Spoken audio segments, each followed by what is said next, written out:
우리 이사야 59장 21절 시작.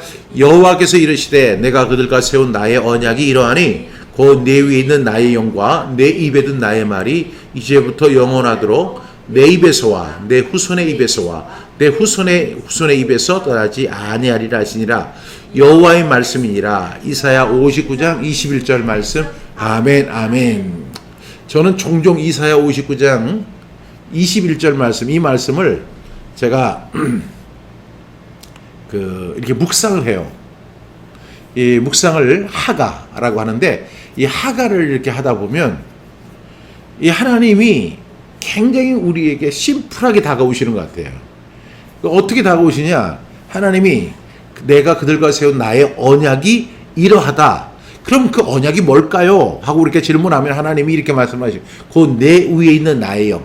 하나님의 영이 위에 계시잖아요. 하나님의 영. 그 다음에 내 입에 둔 나의 말. 지금 우리가 하나님의 말씀을 선포하잖아요. 하나님의 말씀이 내 입에 있어요.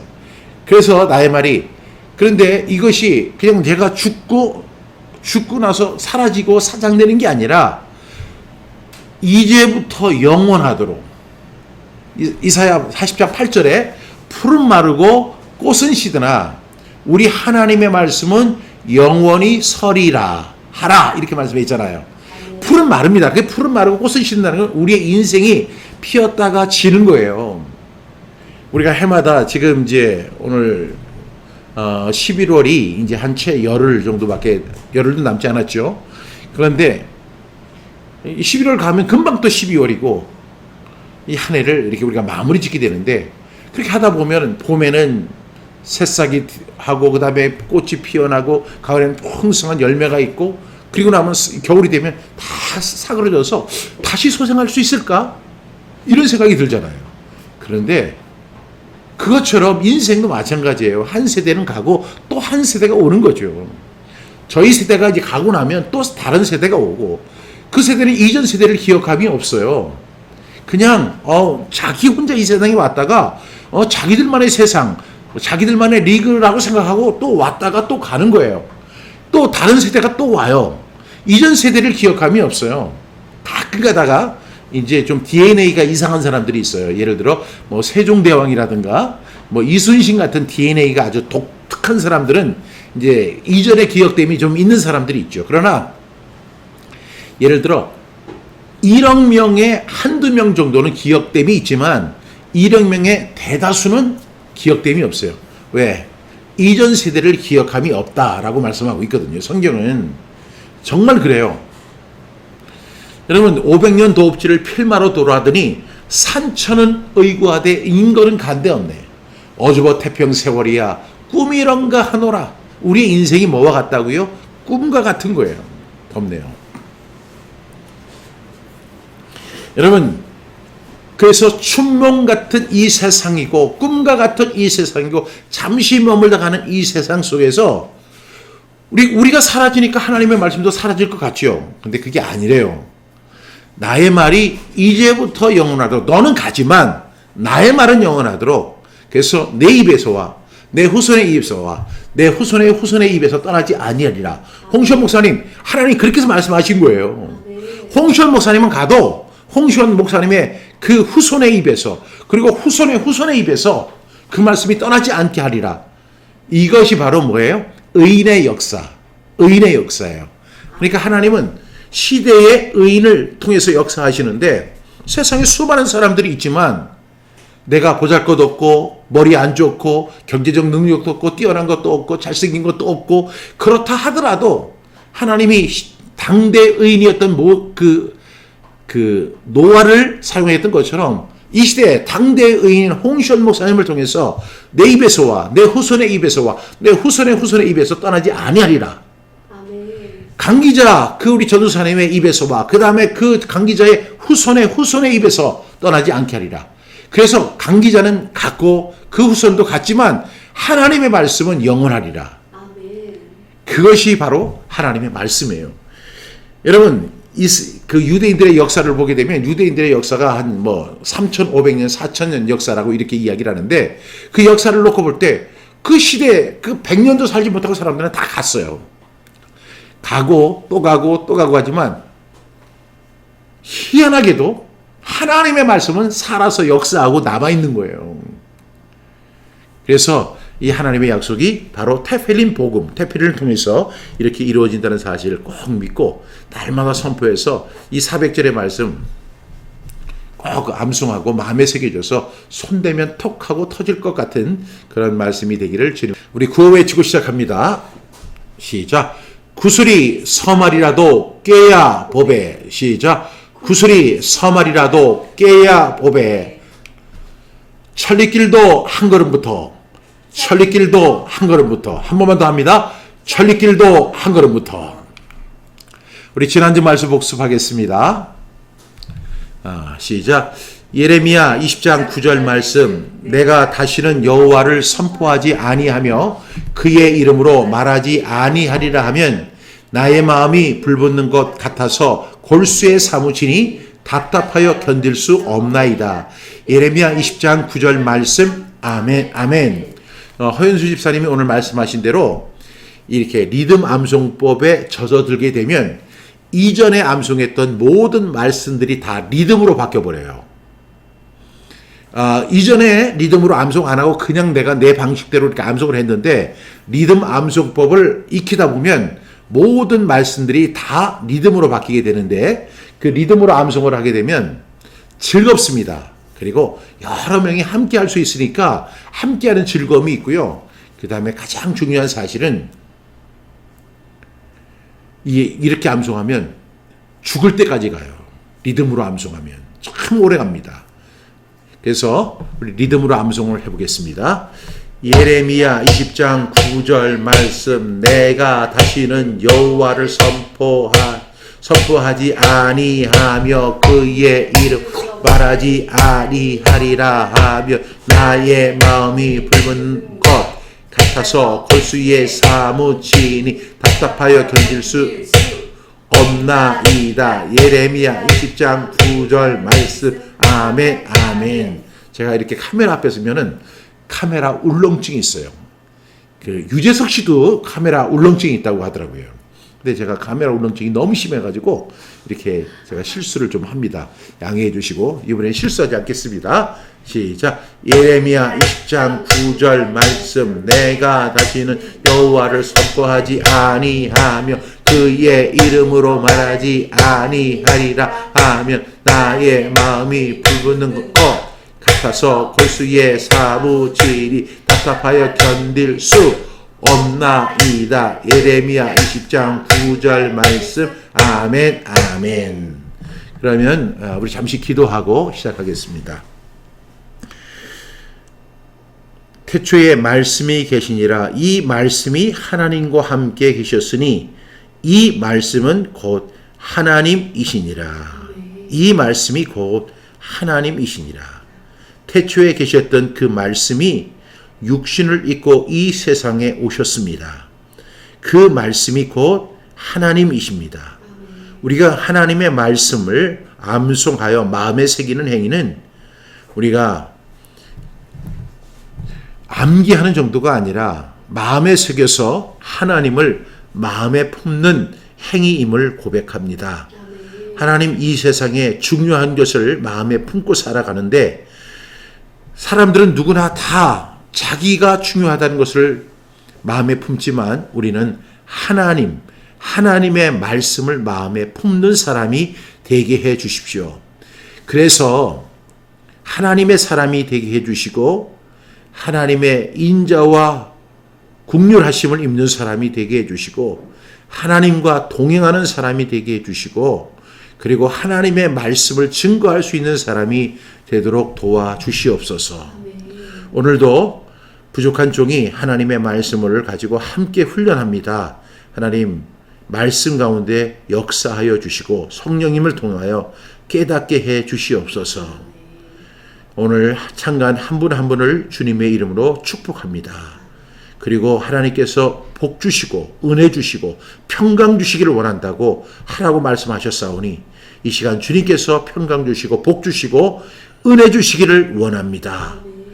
여러 가지 문제, 경제적인 문제, 사회적인 문제, 그리고 자녀들의 문제로 어려움을 겪는 분들에게 하나님 이 시간 하나님 함께 하셔서 하나님의 복이 임하게 하여 주시옵소서. 시종을 주님께 의탁하며 예수님의 이름으로 기도드렸습니다. 아멘. 예, 오늘 교재는요, 로마서 1장 16절부터 17절 말씀, 우리 오늘 교재 38쪽이 되겠습니다.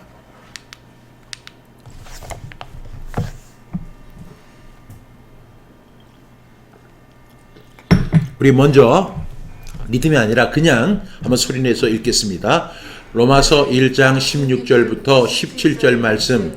내가 복음을 부끄러워하지 아니하노니 이 복음은 모든 믿는 자에게 구원을 주시는 하나님의 능력이 됨이라. 먼저는 유대인에게요, 그리고 헬라인에게로다. 복음에는 하나님의 의가 나타나서 믿음으로 믿음에 이르게 하나니 기록된 바 오직 의는 믿음으로 말미암아 살리라 함과 같으니라. 로마서 1장 16절부터 17절 말씀. 아멘, 아멘. 우리 리듬으로 해보겠습니다. 한 3번 정도는 느린 속도로 하고 2번은 정상 속도로 하겠습니다.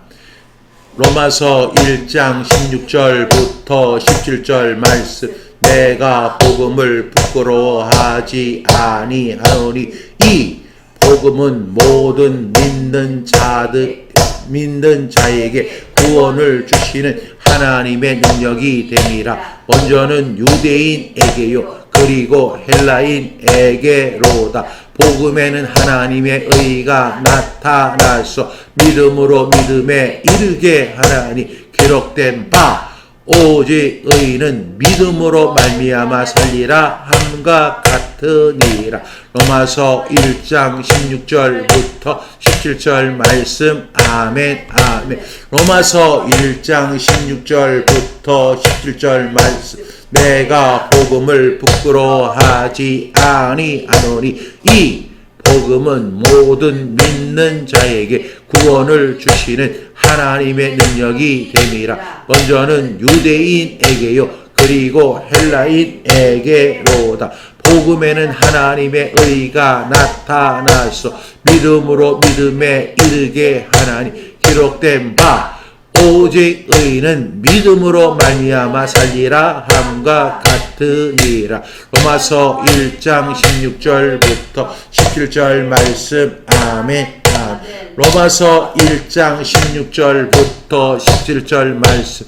내가 복음을 부끄러워하지 아니하노니 이 복음은 모든 믿는 자에게 구원을 주시는 하나님의 능력이 됨이라. 먼저는 유대인에게요, 그리고 헬라인에게로다. 복음에는 하나님의 의가 나타나서 믿음으로 믿음에 이르게 하나니 기록된 바 오직 의는 믿음으로 말미암아 살리라 함과 같으니라. 로마서 1장 16절부터 17절 말씀. 아멘, 아멘.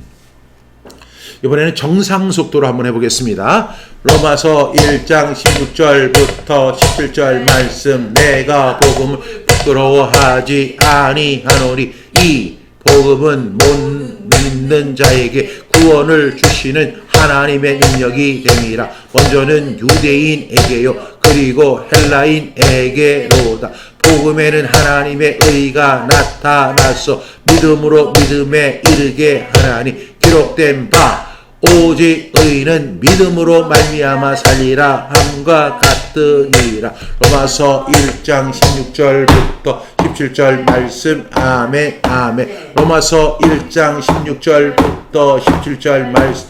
내가 복음을 부끄러워하지 아니하노니 이 복음은 못 믿는 자에게 구원을 주시는 하나님의 능력이 됨이라. 먼저는 유대인에게요, 그리고 헬라인에게로다. 복음에는 하나님의 의가 나타나서 믿음으로 믿음에 이르게 하나 기록된 바 오직 의는 믿음으로 말미암아 살리라 함과 같으니라. 로마서 1장 16절부터 17절 말씀. 아멘, 아멘.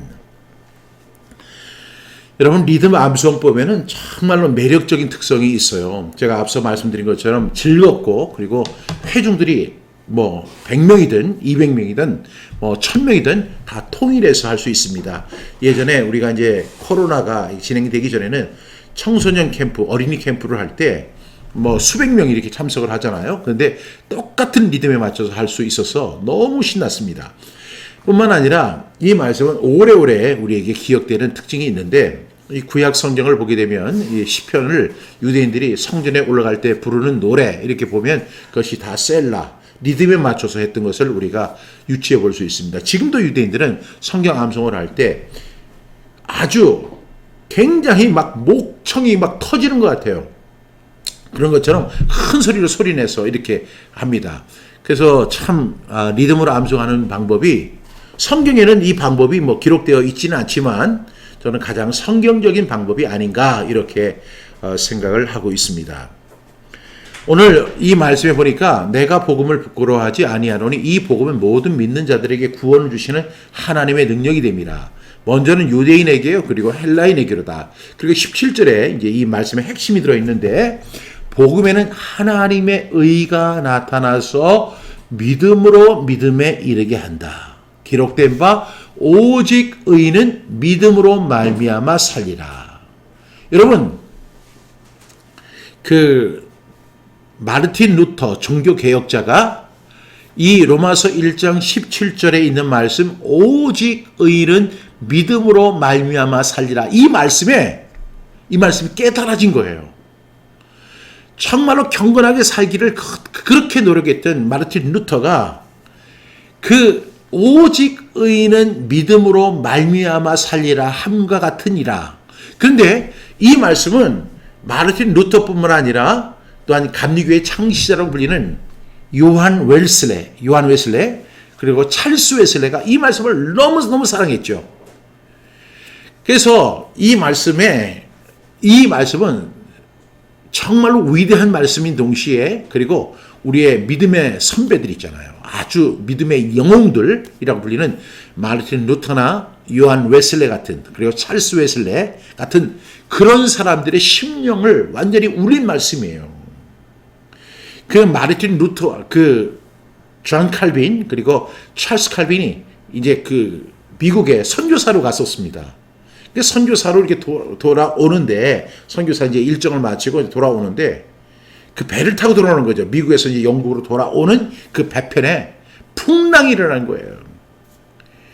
여러분, 그 당시에 배가 그렇게 크지 않으니까 풍랑이 일어나면 배가 출렁거리고, 사람들이 막 토하고, 그리고 막 그렇게 붙잡고 하는데, 모든 것이 생명의 생사의 기로 앞에 서 있는 거예요. 존 칼빈과 그다음에 찰스 웨슬레, 요한 웨슬레, 찰스 웨슬레 형제였죠. 두 분이 목사 안수를 받고 선교사로 갔다가 돌아오는 길이었는데 너무너무 두렵고 무서운 거예요. 근데 어디서 찬송 소리가 들립니다. 그래서 이렇게 이 사람들이 크리스찬이니까 그렇게 가서 보니까 거기에 어떤 사람들이 둥 들러 앉아서 탁 붙잡고 찬양을 부르는데 그렇게 평온해 보일 수가 없는 거예요.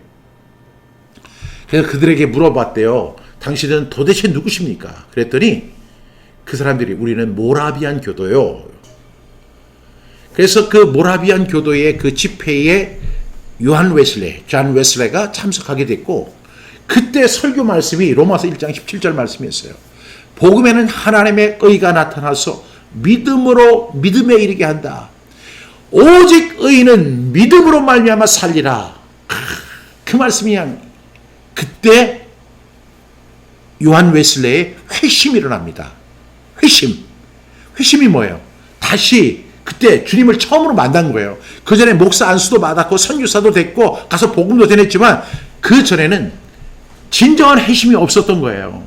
그런데 오직 복음에는 하나님의 의가 나타나서 믿음으로 믿음에 이르게 한다. 기록된 바 오직 의인은 믿음으로 말미암아 살리라. 이게 굉장히 임팩트하게 왔고 그때 진정한 회심을 했습니다. 그리고 그 다음날 아침에 일어났을 때 요한 웨슬레가 이렇게 고백했잖아요. 저 들리는 새소리가 하나님을 찬양하는 소리고, 저 흐르는 물소리는 하나님을 경배하는 소리고, 세상의 모든 것이 하나님을 향해 있다. 하나님을 찬양하고 있다. 그렇게 아름다울 수가 없다는 거예요. 왜? 회심한 사람들의 고백입니다.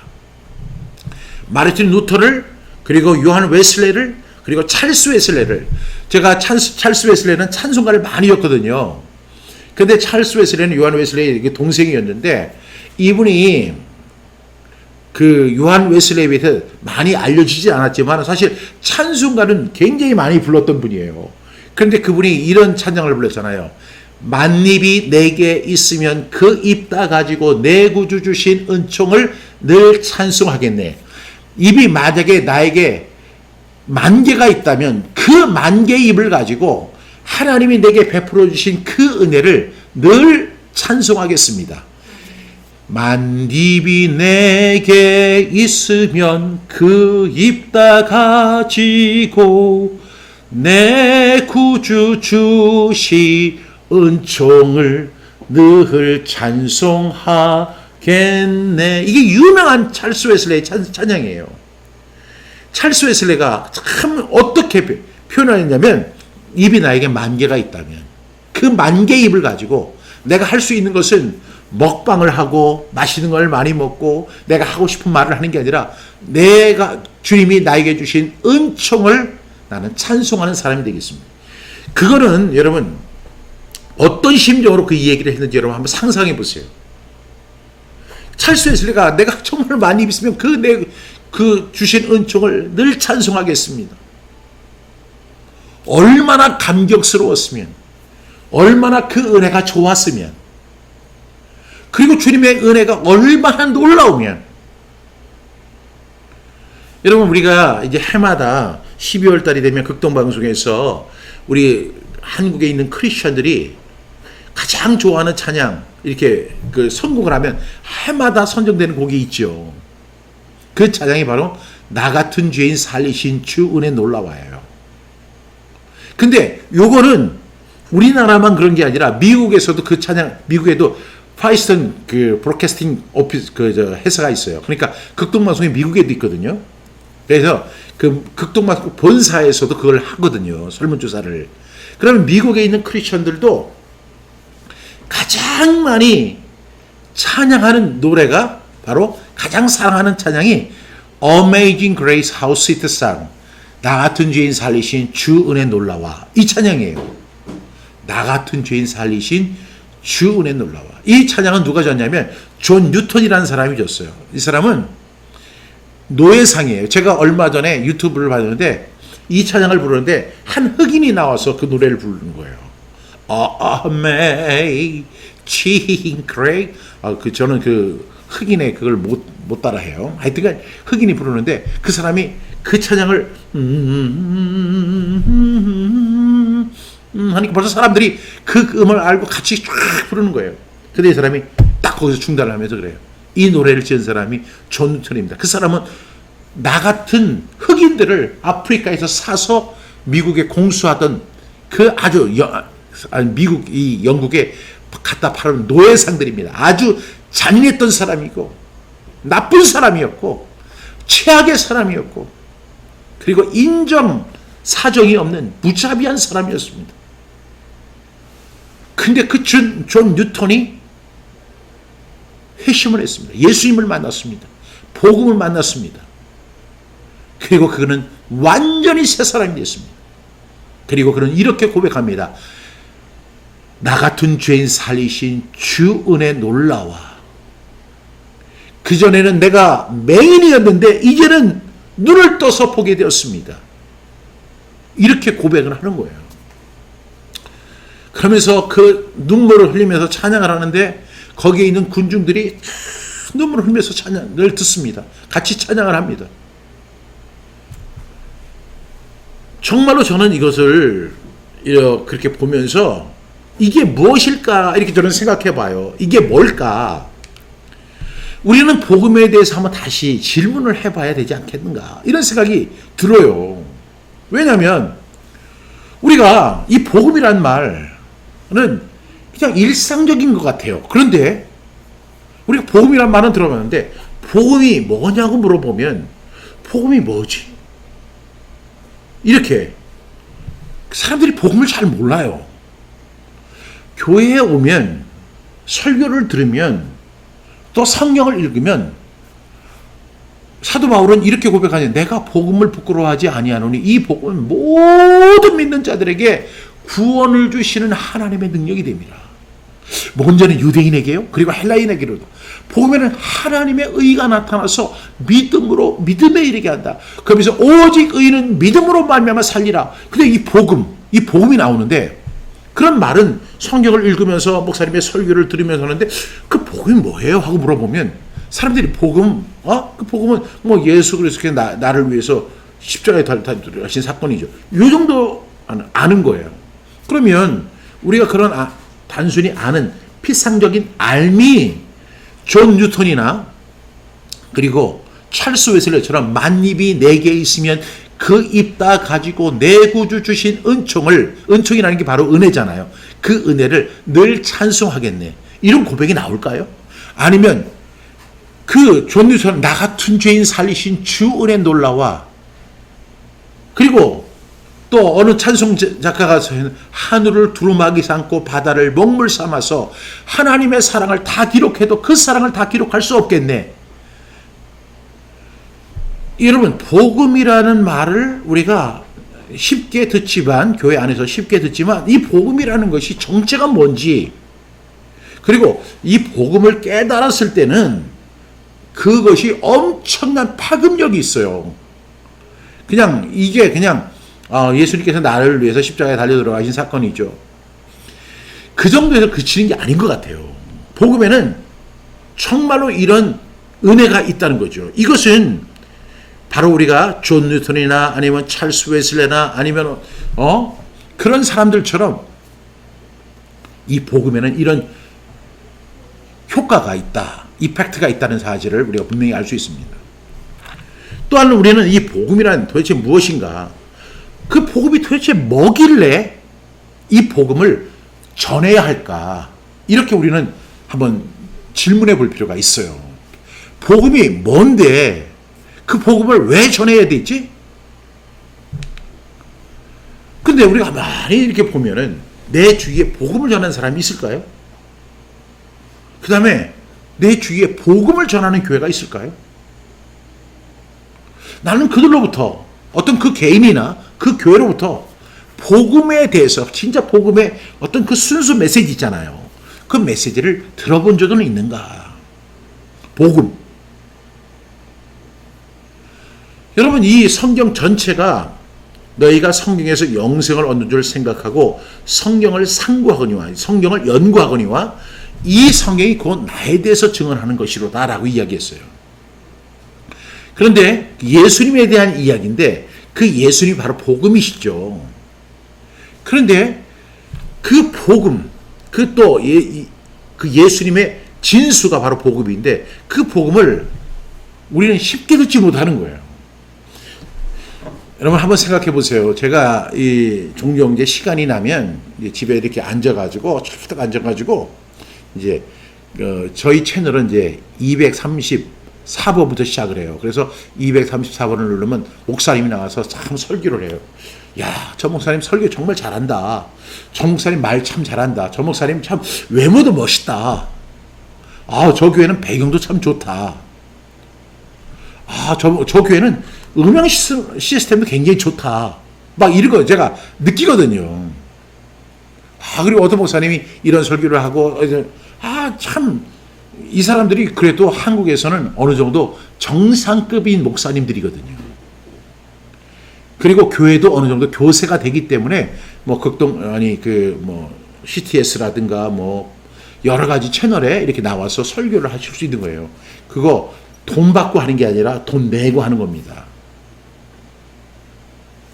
근데 제가 이렇게 들어보면서 그 목사님들의 설교를 하나 이렇게 들어봐요. 근데 그 목사님의 설교를 저뿐만 아니라 불신자도 들을 수 있잖아요.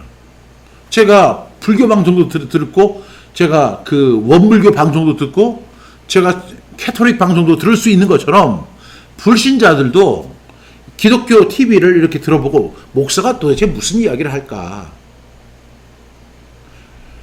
그런데 이렇게 들어보면 참 놀랍게도 한 가지 공통점이 하나 있는데 그게 뭐냐면 복음을 전하는 목사님이 거의 없어요.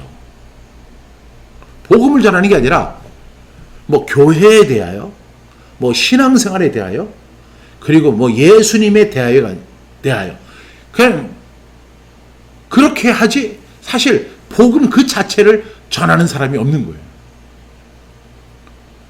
복음이 참 희귀한 거예요. 그 찰스 웨슬레, 요한 웨슬레, 마르틴 루터, 그리고 그 찬송가 405장 나 같은 죄인 살리신 그 노예상 같은 그런 사람들을 변화시킬 만한 그런 메시지가 별로 없어요.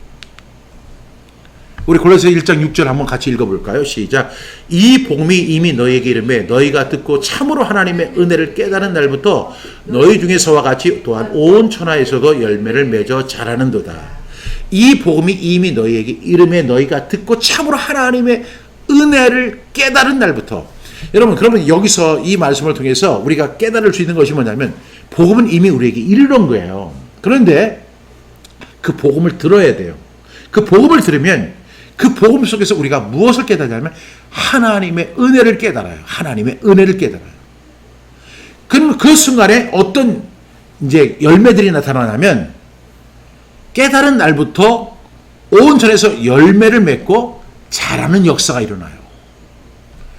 여러분, 저는 목회자 가정에서 태어났고 어렸을 때부터 예배를 드렸고 새벽 예배를 드렸고 심지어는 어머니 뱃속에서부터 제가 교회를 다니던 사람이에요. 저희에게 뭐 성경은 아주 필수품이었고 어렸을 때부터 성경을 읽었고 암송했고 찬송 불렀고 예배 드렸고 기도 드렸고 우리는 이것이 일상화된 가정 속에서, 그리고 우리 가정뿐만 아니라 우리 큰아버지 가정도 그렇고 작은아버지 가정도 그렇고 그 넷째 작은아버지 가정도 그렇고 다 그런 가정에서 태어났고, 우리가 이제 할아버지 생신에서 이렇게 가족들이 다 모이게 되면 제일 먼저 부르는 게 예배였어요. 예배부터 드리고, 그리고 돌아가면서 우리는 그런 가정이에요. 그러니까 근데 제가 안다고 생각했죠. 그런데 제가 1977년도에 예수 그리스도를 제가 만나서 제가 완전히 회심하는 날이 있었어요. 그 말씀이 바로 저는 하나님의 은혜를 깨달은 날이에요. 하나님의 은혜를 깨달은 날이에요.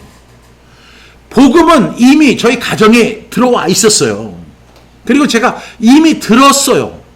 그런데 어느 순간에 그때 하나님의 성령이 제 안에 임재하셨고 제가 하나님의 은혜를 깨달은 날이 있어요. 하나님의 은혜를 깨달은 날. 그게 있어야 되는 거예요. 여기 보니까 복음이 이미 너에게 이미 이르렀다. 저희 가정이 이미 복음이 이르렀어요. 조선시대에는 복음을 듣지 못했어요. 그렇지만 지금은 우리가 한 130여 년 전에 선교사님들이 이 땅에 복음을 들고 오셨고 그 복음을 전하는 사람들의 전도 그 발을 통해서 그 복음이 각 지방 그리고 심지어는 각 가정 그리고 각 개인에게 임하게 된 거예요. 이르렀죠. 그런데 이르렀지만 너희가 듣고 그 복음을 들었어요. 듣고 그 다음에 뭐냐면 참으로. 근데 그 참으로가 뭐냐면 하나님의 은혜를 깨달은 날. 이전에는 제 신앙이 안 크는 거예요. 열매가 없는 거예요. 왜? 하나님의 은혜를 깨닫지 못했으니까. 그냥 복음이 우리에게 이미 이르렀고 들었지만은 그것을 깨닫지 못한 거예요. 그냥 복음이 그냥 나를 둘러싸고 있는 걸 느꼈어요. 복음이 나를 애워싸고 있고 복음이 우리 가정 속에 임재해 있다는 사실도 알았어요. 그것은 어떤 교회도 그렇고 어떤 가정도 그렇고 어떤 개인도 마찬가지죠. 근데 그 복음이 이르렀는데 그 복음이 전해졌는데도 불구하고 듣긴 들었지만 여러분 보세요. 어떤 밭은 가시덤불에 떨어지고 어떤 건 길가에 떨어지고 어떤 사람은 그것은 완전히 황폐한 땅에 떨어져요. 그래서 대부분이 그 말씀을 듣고 잠시 기쁨이 있지만 곧 환란이 오고 시험이 오니까 다 잃어버리고 열매를 맺지 못하는 거예요. 근데 어느 순간에 제가 복음을 들었는데 그 진정으로 하나님의 은혜를 깨달았어요. 그리고 제가 그때 그 자리에서 무릎을 꿇었어요. 그리고 제가 눈물을 흘렸어요. 저는 눈물 잘 안 흘리거든요. 그런데 지금은 좀 눈물을 흘려요. 왜냐하면 그 갱년기가 돼가지고 눈물을 좀 흘립니다. 그래서 예전에 눈물이 없었는데 지금은 이렇게 드라마를 봐도 눈물이 좀 나와요. 영화를 봐도 이렇게 눈물이 나오고. 근데 그 당시에는 눈물이 없었어요. 근데 하나님의 은혜를 깨달을 때 눈물이 흐르는 거예요. 주체할 수가 없는 거예요. 아니 제가 어머니 뱃속에부터 새벽기도를 다닌 사람이라니까요. 어렸을 때부터 성경을 읽었던 사람이라니까요. 어렸을 때부터 기도 생활을 했고 예배 그런 거에 대해서 하나도 소홀할 수 없었어요. 저희 집안이 원래 그런 부분에서 굉장히 보수적이니까. 그런데 제가 1977년에 그런 가정에서 태어났지만 하나님의 은혜를 깨달은 날이 있었거든요. 하나님의 은혜를 깨달은 날. 그때부터 너희 중에서와 같이 또한 온 천하에서도 열매를 맺어 자라는도다. 그래서 중요한 것은 하나님의 은혜를 깨달은 날. 뭘 깨달았느냐?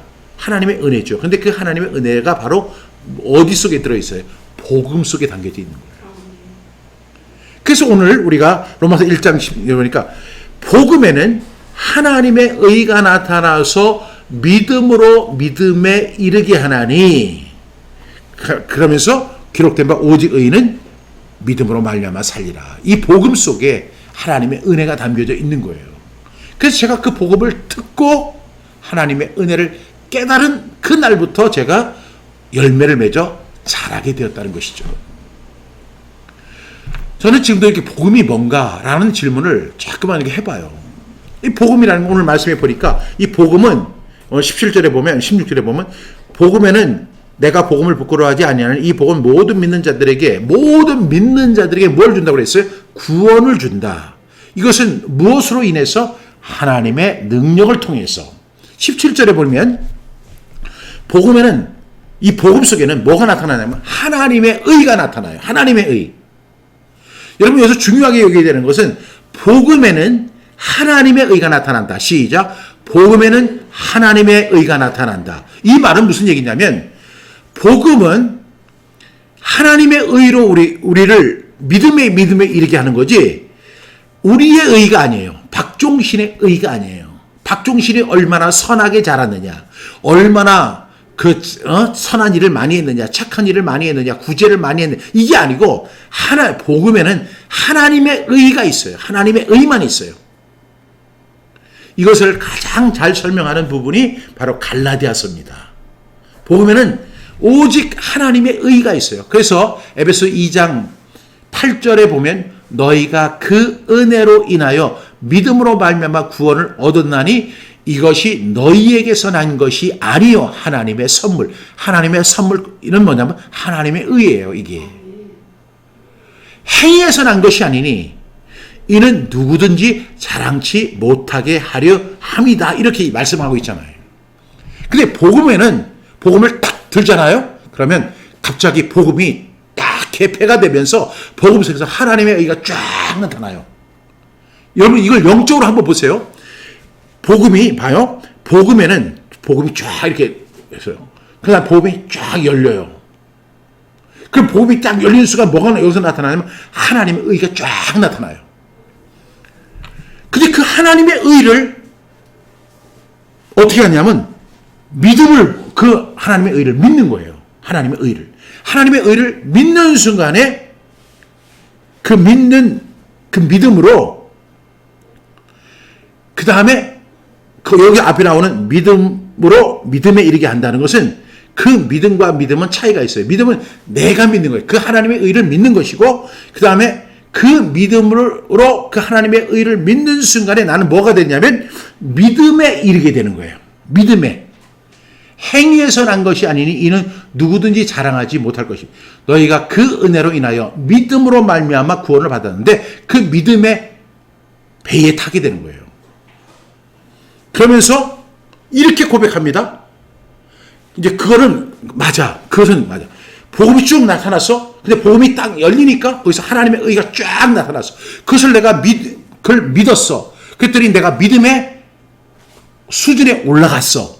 믿음의 항해를 하게 된 거야. 믿음의 배에 올라타게 된 거야. 그런데 이것을 누가 이야기를 하냐면 구약에 있는 선지자들의 이야기를 들어서 이렇게 이야기합니다. 기록된 바. 기록은 어디에? 구약 성경에 기록된 거예요. 그러면서 의인은 믿음으로 산다. 의인은 믿음으로 산다. 예. 여러분 이게 얼마나 위대한 거예요. 우리가 로마서 1장 16절부터 17절 말씀을 갖다가 우리가 잘 알지만 복음에는 하나님의 의가 나타나요. 복음이 쫙 개폐가 됩니다. 여기서 우리는 뭘 봐요? 하나님의 의를 보는 거예요.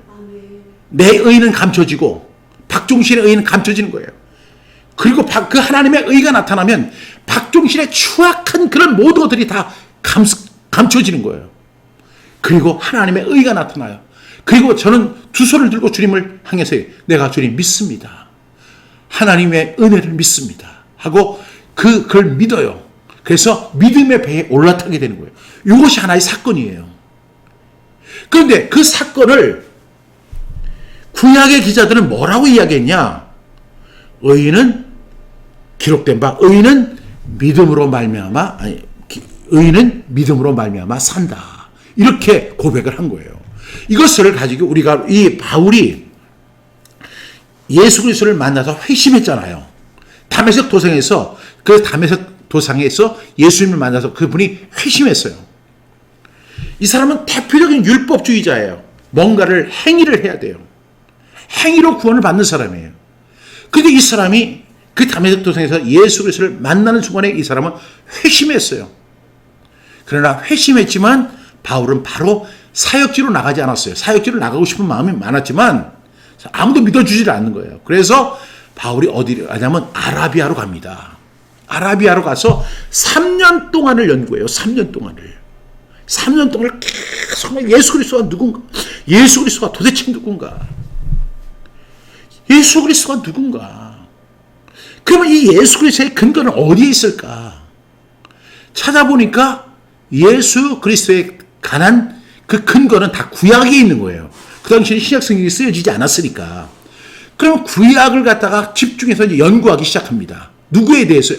율법에 대해서 연구하기가 하는 것이 아니라 그 예수 그리스도에 대해서 연구하기 위해서 계속 구약 성경을 상고하는 거예요. 그리고 나서 깨달은 거예요.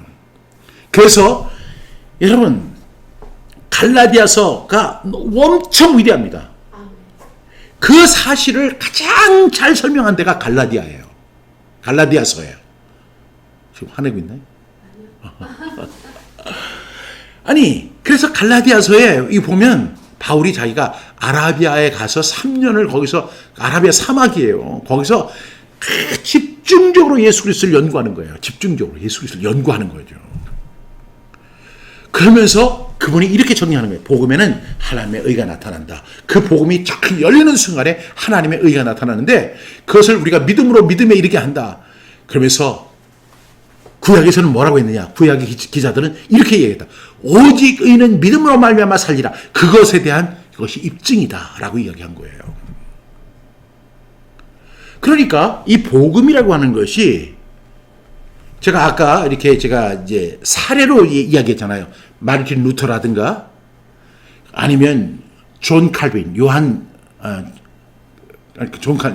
웨슬레, 존 웨슬레, 그 다음에 찰스 웨슬레, 그 다음에 찬송가 나 같은 죄인 살리신 주된 그 사람, 이런 사람들이 그런 고백을 하는 거잖아요. 나 같은 죄인 살리신, 하늘을 두루마기 삼고 바다를 먹물 삼고 만입이 내게 있으면 그 있다 가지고 내 구주 주신 은총을 늘 찬송하겠네.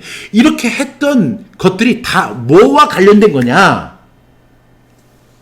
나를 질병에서 고쳐줬기 때문에 그거 아니에요. 아니면 내가 사업을 하는데 내 사업이 좀 더 잘 되게 해주셔서 만입이 내게 있으면 그 있다 가지고 내 구주 주신 은총을 찬송하겠다. 그거 아니에요. 내 자녀가 이거 좋은 대학에 가고 좋은 직장에 들어가고 좋은 사람과 결혼하고 그거 가지고 만입이 내게 있으면 그 있다 가지고 내 구주 주신 은총을 늘 찬송하겠다. 그거 아니에요. 뭐예요? 복음이에요. 복음. 이 복음이 그렇게 대단한 거예요. 그래서 우리는 이 복음에 대해서 좀 더 이렇게 자꾸만 집중해야 되고 접근해야 돼요. 여러분 보세요. 여기서 빨간 글씨로 쓴 말에 보면 내가 복음을 부끄러워하지 아니한다. 그 근거가 있어요. 뭐냐면 이 복음은 모든 믿는 자들에게 무엇을 주신다? 구원을 주시는 하나님의 능력이 됩니다. 구원과 하나님의 능력이 있어요. 그러니까 우리가 구원을 받는 것, 너희가 그 은혜로 인하여 믿음으로 말미암아 구원을 받았나니, 구원을 받았다. 이것이 너희에게서 난 것이 아니요 하나님의 선물이라. 여기서 보면 하나님의 능력이에요. 하나님이 도와주시지 않으면 내가 그 복음을 듣고 구원받지 못해요. 그러니까 구원을 주시는 모든 사람에게, 박종신에게만 주는 게 아니라 이 말씀을 믿는 사람들에게는, 이 모든 사람에게 구원을 주시는 하나님의 능력이에요. 그러니까 구원을 받는 거예요. 하나님 모든 사람이 구원을 받으면 진리를 아는데 이르기를 원하시거든요. 물론 그것이 첫 번째는 유대인에게요. 그리고 헬라인, 이방인들에게. 그러면서 그것을 해설합니다. 복음이 쭉 이렇게 열려요. 그러면 여기서 뭐가 나타난다고요? 하나님의 의가 나타나요. 그냥 하나님의 의가 쫙 비쳐요. 그 순간에 박종신의 의는 사라지고 박종신의 과거, 그 추악한 과거 모든 죄들이 다 가리워져요. 그리고 그 주님의 하나님의 의만 딱 빛나는 거예요. 그래서 내가 그 하나님의 의를 믿는 순간에 갑자기 나를 하나님은 너 의롭다 이렇게 말씀하시는 거예요. 아니 저 부끄러운 거 많은데요. 저 죄 지은 거 많은데요. 저 잘못한 거 많은데요. 저 아직도 아주 성격이 아주 고약한데요. 아니야. 하나님의 의가 나타났는데 그것을 네가 믿어? 그럼 너는 의롭다. 행해서 난 것이 아니야. 이는 누구든지 자랑할 수 없는 거야. 그런 것이 아니라 하나님의 은혜야. 하나님의 은혜, 하나님의 의야. 이게 하나님의 의예요. 근데 그것을 갖다 우리가 믿음으로, 그래 우리가 믿는 거예요. 그 사실을 믿는 거예요. 그 하나님의 의를 믿으니까 우리는 믿음의 배에, 믿음 호에 승선하게 되는 거죠. 그래 믿음의 사람이 되는 거예요. 우리는 믿음의 사람이에요. 구약의 선지자들을 연구했던 바울은 이렇게 얘기해요. 그래서 오직 의인은 믿음으로 말미암아 살리라고 그분들이 그렇게 얘기했어. 바로 그 얘기가 우리가 이 사실이었어 하고 매칭을 시키는 거예요. 야, 이 복음이 상당하지 않아요? 저는 그 복음을 깨달은 날이 있었어요. 깨달았어요. 그리고 나서는 완전히 제가요, 제 하나님의 입장이 아니라 제 입장에서는 뭐냐면 everything is changed. 모든 것이 다 변해버리는 거예요. 왜? 이전에는 박종신 그 어떤 그런 거로 해가지고 뭐가 의롭게 하려고 하고 자기 행위로 그 다음에 열심을 가지고, 그게 아니라 하나님의 의가 쫙 비치는데 처음에는 그걸 갖다 못 믿었죠. 근데 내가 믿었어요. 그랬더니 그 나를 믿음의 배로, 그래서 나를 의롭다 하시는 거예요. 박종신을 의롭다 하시는 거예요. 하나님이 의롭다 하시는 것을 누가 사람이 의롭다 하지 않겠느냐는 거예요. 예. 이 의, 하나님의 의가 딱 나타났는데 내가 그 의를 가지고 어떻게 노력한 게 아니라 그걸 믿기만 했어요. 그랬더니 믿음호에 나를 승선시켰어요. 그리고 나를 뭐라고 하냐면 너를 의인이다. 하나님의 의가 우리를 다 감싸주는 거예요. 의의 옷으로 입히시는 거예요. 그래서 내가 하나님이 뭐라고 하냐면 너 의롭다. 아니요. 저 많이 부족해요. 너 의롭다. 저 죄 많이 졌어요. 너 의롭다. 내가 다 속죄했다. 바로 예수 그리스도가 네 죄를 위해서 십자가에서 다 홀페이드 했다. 테텔레스 했다. 다 지불했다. 다 이루었다. 그럼 너 믿니? 부족하지만 제가 믿을게요. 믿습니다.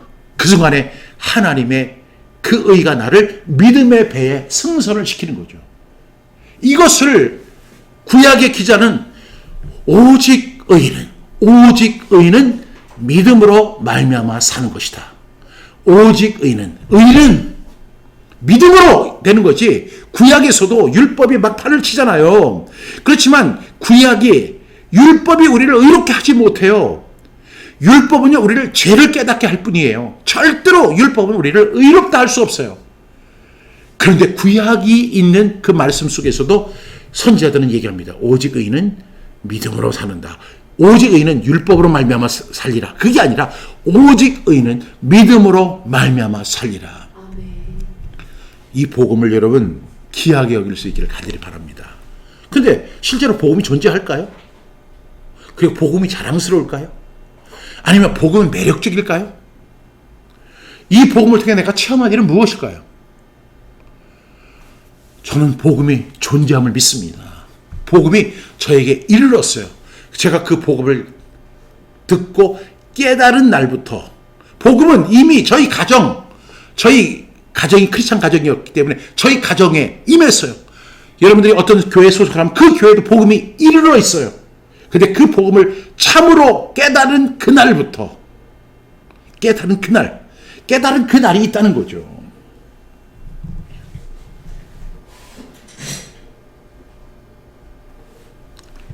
여러분 이 복음, 그래서 바울이 뭐라고 해요? 내가 복음을 부끄러워하지 아니한다.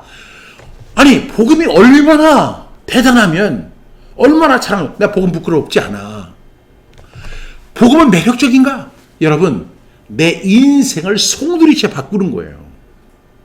사람은 작심삼일이라는 말이 있잖아요. 작심삼일, 작정을 해가지고 내가 좀 변해야 되겠다 이렇게 해도 3일을 넘기지 못한다는 게 작심삼일이에요. 사람은 자기 의지로 변할 수가 없어요. 그러면 알코올 중독자가 변해가지고 그 다음에 마약 중독자들이, 여러분 사람들은요 전부 자기를 변화시킬 수 없어요.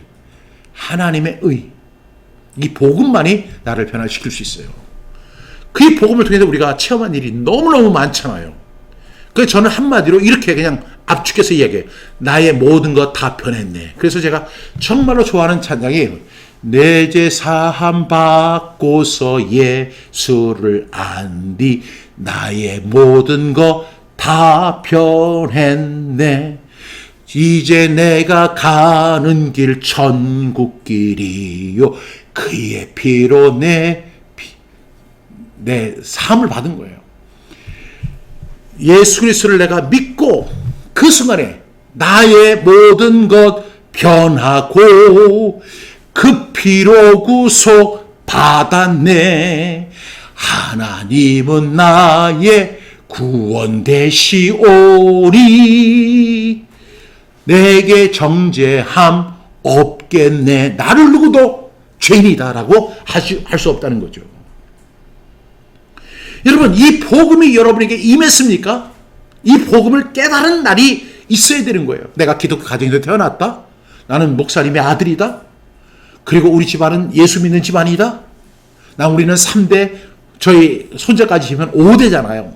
5대 크리스천 가정이라고 할지라도 중요한 사실은 뭐냐면 이 복음을 깨달은 그날이 중요한 거예요. 그러면 바울이 복음을 전해야 하는 이유가 뭐라고 했어요? 그리고 우리가 지난주에 저지난주죠. 그 바울이 뭐라고 얘기하면 나의 달려갈 길과 주 예수께 받은 사명 곧 하나님의 은혜의 복음을 증언하는 일을 마치려 하면은 나의 생명조차 조금도 귀한 것으로 여기지 아니하노라. 이렇게 고백했잖아요. 그러면 복음 전하는 게 자신의 생명보다 가치 있는 일인가라고 우리는 질문해 봐야 돼요. 복음 전하는 것이. 근데 복음을 전하다 보면 야 이거 이상하다. 복음이 참 좋은 거야. 복음 위대한 거야. 나를 의롭게 만들어주는 거야.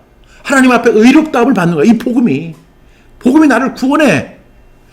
그러면 나 하나로 만족할 수 있잖아요. 솔직히 그렇지 않습니까? 내가 구원받았습니다. 나 주님 감사합니다. 하나님 나를 구원해 주셔서 정말로 진심으로 감사합니다.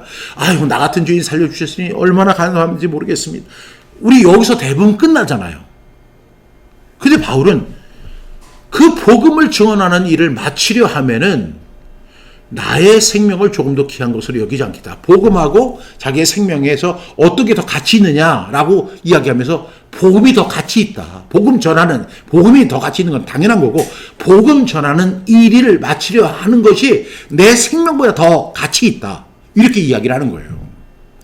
여러분 정말 그 바울의 고백이 바울 한 사람에게 국한된 고백일까? 아니면 나도 그런 고백을 해야만 하는 것일까? 여러분 한번 생각해 보세요. 저는 분명히 그렇게 생각해요. 만약에 우리가 성경이 정말 하나님의 말씀이라고 믿는다면은 바울처럼 돼야 된다. 그래서 내 생명 정말로 귀하고, 그렇지만 복음이 더 내 생명보다 더 귀하다. 아니, 복음 전하는 일이 내 생명을 지키는 것보다 더 귀하다. 그래서 복음을 전하다가 내가 매를 맞기도 하고, 복음을 전하다가 욕설을 당하기도 하고, 복음을 전하다가 뺨을 맞기도 하고, 복음을 전하다가 심지어는 어떻게 죽임을 당할 수도 있는 거예요. 여러분 한번 보실래요? 바울이 어떻게 죽었는지 한번 보세요. 지금 바울이 순교하는 장면이에요.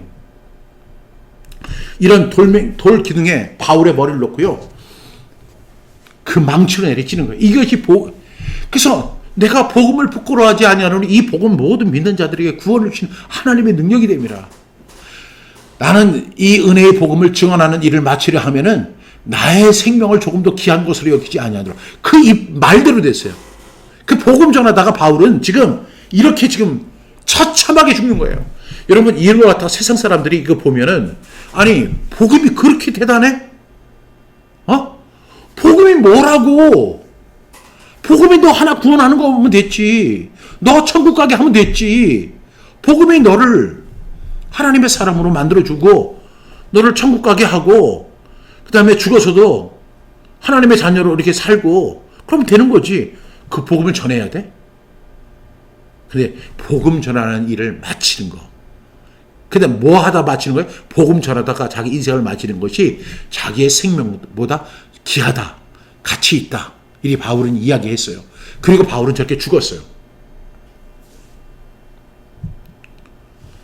저는요, 저렇게 망치를 내쳐서 그 순간 그의 생명이 떠나가는 거, 그것도 무섭지만 저는 정말 무서워요. 이 장면을 볼 때 너무 무서워요. 이렇게 대고 있는 할 때 망치를 낼 때 얼마나 무섭겠어요.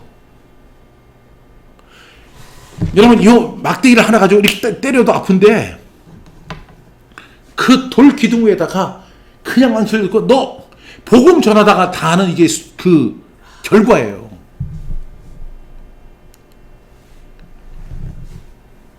여러분, 이것이 복음의 가치를 더 증언하는 이야기예요. 나는 복음을 부끄러워하지 않는다. 그리고 내가 달려갈 길과 주 예수께 받은 사명 곧 하나님의 은혜의 복음을 증언하는 일을 마치려면 나의 생명을 조금 더 귀한 것으로 여기지 않겠다. 아니, 바울은 뭐 눈이 4개가 있고 뭐 키가 더 크고 뭐 우리하고 특별한 다른 점이 있는 사람이 아니에요. 우리하고 똑같은 사람이에요. 정말 바울도 똑같은 사람이에요. 그 사람도 헐벗었고요, 굶주렸고 때로는 풍부했고 우리도 그런 걸 겪잖아요. 바울도 똑같아요. 근데 그 사람이, 이 바울이 우리하고 다른 점은 뭐냐면 복음을 바라보는 관점이에요. 복음을 바라보는 관점이 우리하고 달라요. 한국 교회하고 달라요. 우리 한국에 있는 크리스찬들하고 달라요. 지금 바울은 지금 하나님의 그 천국에서 지금 정말로 하나님을 찬송하며 살고 있을 거예요. 아니, 도대체 복음이 뭔데? 우리 이 질문을 할 수밖에 없잖아요. 왜 바울이 저렇게 안 해도 돼요? 로마 시민권을 갖고 있는 사람이에요. 아무도 바울을 갖다가 함부로 할 수가 없어요. 많이 배운 사람이고요. 좋은 집안에서 태어났고 경제적으로도 부유했던 사람이었어요. 아니, 많이 배운 사람이고 가발릴 문화에서 태어난 사람이고 로마 시민권을 갖고 있고 학식이 풍부한 사람이고 얼마든지 그냥 철학들처럼 앉아가지고 입으로만 떠들면서 자기의 그 남은 인생을 즐겁게 살다가 그냥 나이 먹어서 죽을 수도 있는 사람이에요. 근데 그렇게 공부를 많이 한 사람이, 그렇게 똑똑한 사람이, 그렇게 많은 문화를 접한 사람이 딱 하나에 꽂힌 거예요. 그게 뭐냐면 복음이에요. 두말할 필요가 없이 복음이에요. 그러면 바울이 그렇게 복음을 중요하게 여겼다면 분명히 이 복음은요, 우리에게도 그렇게 중요한 거예요. 그래서 오늘 복음을 부끄러워하지 않는다. 정말 여러분 복음 부끄러워하지 않으세요? 저는 이 바울을 우리가 많이 좀 닮아갔으면 좋겠어요. 그 닮아가는 어떤 모습이냐면 복음을 전하는 일을 마치려 하면은 자신의 생명보다 더 귀하게, 더 가치를 두는 그것이 그렇게 복음이 중요하다는 사실을 꼭 말씀드리고 싶습니다.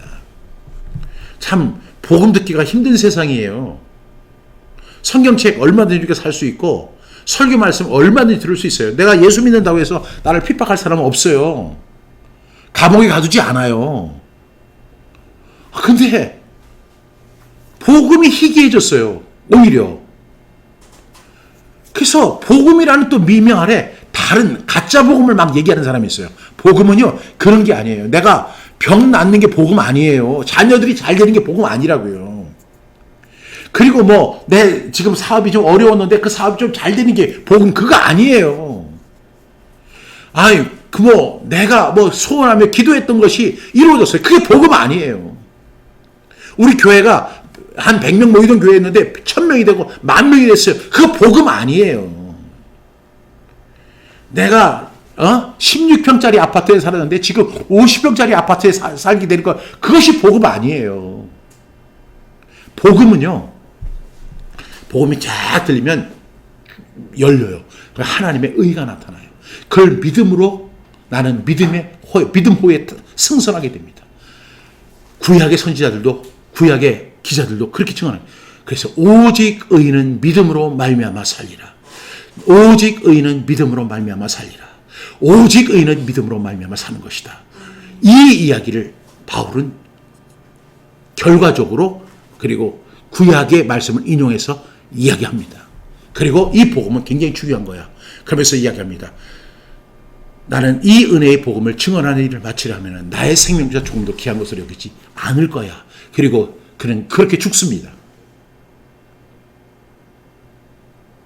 여러분 이제 저는 오늘 뭐 많은 이야기를 했지만 여러분들이 꼭 기억하고 싶은 것은 복음이란 도대체 뭘까? 복음이 나에게 준 영향은 뭘까? 그리고 나는 복음을 정말로 귀하게 여길까? 그리고 나 이 복음을 깨달은 날부터 너희 중에서와 그리고 해서 자라고 열매를 맺는데 그것이 나에게 있을까? 여러분들이 꼭 한번 이렇게 반추해 보실 수 있기를 바라요. 반추해 보시면서 이 복음이라는 것이 귀하다고 생각하면 올인하시고 그래 복음도 중요하지만 내 먹고 사는 게 더 중요하고 내 자녀가 잘 되는 게 더 중요하고 내가 건강하게 사는 것도 중요하고 그런 거라고 한다면 그냥 그쪽으로 가시는 게 좋은 거예요. 그렇지만 이 복음을 다시 한번 생각해 볼 수 있는 그런 기회가 저와 여러분에게 꼭 있기를 바랍니다. 다시 한번 우리 선포할까요? 시작. 로마서 1장 16절부터 17절 말씀. 내가 복음을 부끄러워하지 아니하노니 이 복음은 모든 믿는 자에게 구원을 주시는 하나님의 능력이 됨이라. 먼저는 유대인에게요 그리고 헬라인에게로다. 복음에는 하나님의 의가 나타나서 믿음으로 믿음에 이르게 하나니 기록된 바 오직 의는 믿음으로 말미암아 살리라 함과 같으니라. 로마서 1장 16절부터 17절 말씀. 아멘 아멘. 바울의 영화예요. 거기서 살아도 주를 위해서 죽어도 주를 위해.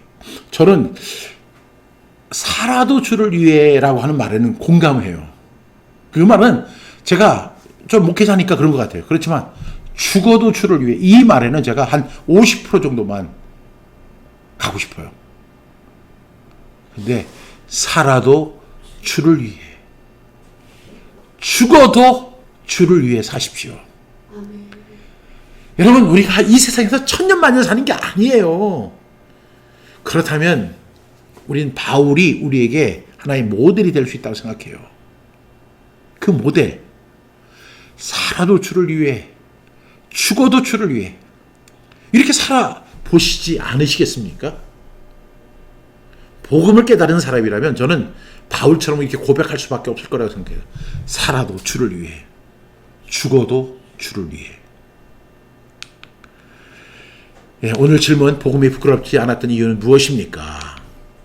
그 다음에 두 번째 질문은 복음에는 하나님의 의가 나타나서 믿음으로 믿음에 이르게 한다는 말씀의 뜻이 무엇인지 한번 설명해 보십시오. 여러분들이 이거 이렇게 훈련해 보셔야 돼요. 그래야지만 우리가 전도 현장에서 승리할 수 있습니다.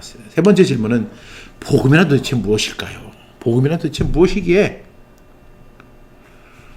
살아도 주를 위해 죽어도 주를 위해 복음에는 하나님의 의가 나타나서 믿음으로 믿음에 이르게 한다. 기록된 바. 우리 믿음의 선배들은 이렇게 이야기했다. 오직 의인은 믿음으로 말미암아 사는 것이다. 나는 의인이 되었어요. 그 복음이 하나님의 의가 나타나 나를 의롭게 하시고 너를 의롭다라고 하시는 거예요. 그러면서 이제부터 나는 오직 의인은 믿음으로 사는 것이야. 이렇게 고백하는 저와 여러분 다 되기를 주님의 이름으로 축복합니다. 그러면 이제 우리 100절 말씀 연속으로 이제 암송하는 시간입니다. 호흡을 좀 정리하시고 이제 우리 12절까지죠. 13절까지입니다. 이렇게 하다 보면 구슬이 서말이라도 깨야 보배가 되고요. 천리길도 한 걸음부터 우리는 반드시 신이 될 줄로 믿습니다. 구호 한번 외치겠습니다. 시작. 구슬이 서말이라도 깨야 보배. 천리길도 한 걸음부터. 네. 그러면 시작하겠습니다. 마태복음 28장 18절부터 20절 말씀. 예수께서 나와 말씀하여 이르시되 하늘과 땅의 모든 권세를 내게 주셨으니 그러므로 너희는 가서 모든 민족을 제자로 삼아 아버지와 아들과 성령의 이름으로 세례를 베풀고 내가 너희에게 분부한 모든 것 가르쳐 지키게 하라. 볼지어다 내가 세상 끝날까지 너희와 항상 함께 있으리라 하시니라. 마태복음 28장 18절부터 20절 말씀. 아멘 아멘. 마가복음 16장 15절부터 16절 말씀. 또 이르시되 너희는 온 천하에 다니며 만민에게 복음을 전파하라. 믿고 세례를 받는 사람 구원을 얻을 것이요 믿지 않는 사람 정죄를 받으리라. 마가복음 16장 15절부터 16절 말씀. 아멘 아멘. 11장 38절부터 39절 말. 이르시되 우리가 다른 가까운 마을들로 가자. 거기서도 전도하리니 내가 이를 위하여 왔노라 하시고 이에 온 갈릴리에 다니시며 그들의 여러 회당에서 전도하시고 또 귀신들을 내쫓으시더라. 마가복음 1장 38절부터 39절 말씀. 아멘 아멘. 사도행전 1장 8절 말씀. 오직 성령이 너희에게 임하시며 너희가 권능을 받고 예루살렘과 온 유대와 사마리아와 땅끝까지 이르러 내 증인이 되리라 하시니라. 사도행전 1장 8절 말씀. 아멘 아멘. 사도행전 20장 23절부터 24절 말씀. 오직 성령이 각 성에서 내게 증언하여 결박과 환난이 나를 기다린다 하시라.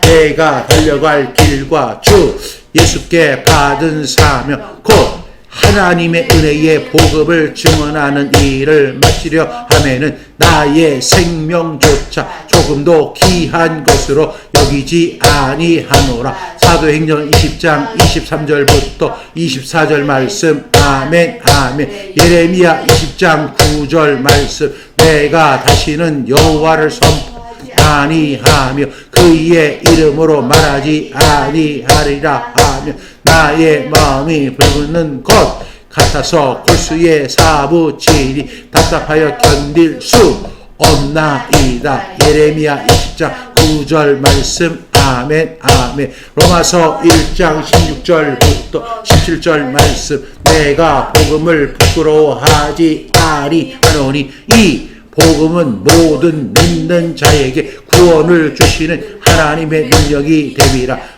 는 유대인에게요 그리고 헬라인에게로다. 복음에는 하나님의 의가 나타났어 믿음으로 믿음에 이르게 하라. 기록된 바 오직 의는 믿음으로 말미암아 살리라 함과 같으니라. 로마서 1장 16절부터 17절 말씀. 아멘 아멘. 예, 수고하셨습니다. 이렇게 우리가 이제 100절까지 연속으로 하게 되거든요. 이거 100절까지 이렇게 암송하시는 거 정말 힘들겠지만 반드시 이루어집니다. 그리고 여러분 정말 대단하신 거예요. 우리가 세상 말이 아니라 하나님 말씀을 그대로 선포하고 암송하는 거 얼마나 하나님 기뻐하시는지 몰라요. 이렇게 우리가 이제 13절까지 우리가 이렇게 했는데, 여러분 이 말씀 복습하시면서 정말로 이 복음에 대해서, 이 복음의 의미, 복음이 나에게 미친 영향, 그 성경은 복음에 대해서 뭐라고 이야기하는지, 그리고 복음의 사례자들은 어떠해든지 여러분들이 다시 한번 반추할 수 있는 그런 한 주간이 되기를 주님의 이름으로 축복합니다.